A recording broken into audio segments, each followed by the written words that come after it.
liberty. So, ಇಲ್ಲಿ preamble the liberty of thought, liberty of expression, etc., etc. But we have to understand what is liberty. So, in liberty, there can be two types of liberty. So, one we can say negative liberty. So, that is what? Positive liberty. So, in general, liberty is usually associated with the idea of freedom. Okay, but freedom and liberty might not be always seen as the same word. But in general, liberty means what? Freedom. So, negative liberty, it's not something which is negative. Negative liberty means you have freedom within a fixed sphere where the state cannot intervene. So, for example, the Article 19(1) clause A, the freedom of speech and expression, that is more of a negative liberty. Meaning that what? State cannot stop you from speaking. But you have a boundary within which we can speak where there are rules saying that you can't speak. But our boundary, state cannot stop you. That's a very narrow way of describing liberty. They want a more broader way of describing liberty. So for them, what is positive liberty? Positive liberty, they are defining in terms of capability.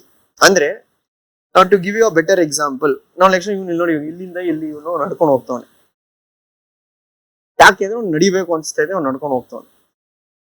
ನಾಳೆ ಇವನ್ ಏನ್ ಮಾಡಿದ್ರೆ ಮುಂದೆ ಒಂದು 2 ಕಾಲು ಕತ್ತರಿಸ್ಬಿಡ್ತಾನೆ, ಕಾಲೇ ಇಲ್ಲ ಅವನಿಗೆ, he doesn't have leg.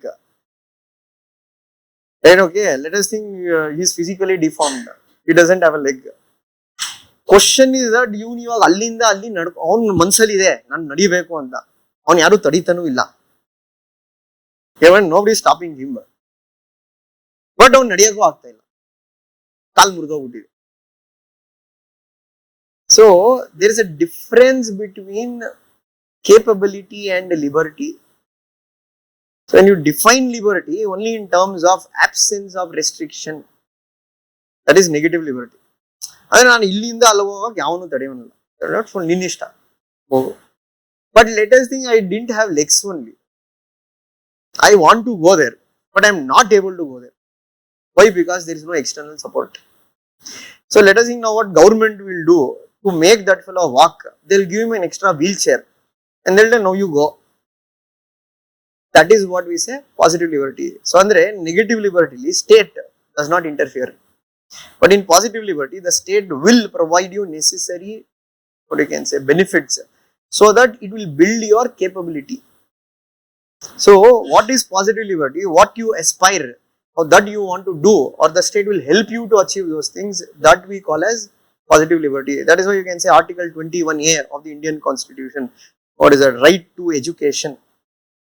ಯಾಕೆಂದ್ರೆ tomorrow you want to speak, that is your freedom of speech, but ನೀವು ಓದೇ ಇಲ್ಲ ಅಂದ್ರೆ ಏನಂತ ಮಾತಾಡೋದು, ನೀವು ಮಾತಾಡೋಕೆ ಇಷ್ಟ ಬಟ್ ನಿನಗೆ ಜ್ಞಾನನೇ ಅಂದ್ರೆ what you can say, you are uneducated.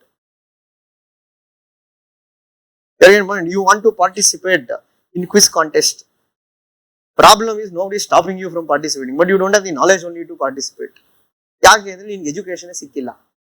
So state says that at this age of 14 it is a duty of the state so that everybody gets education irrespective of their social caste background. So that is what we say, positive liberty will define liberty in more terms of building people's capacity or capability, making them achieve what they want to do. Whereas negative liberty is that state is not interfering, it is your freedom that if you want to walk you can walk there.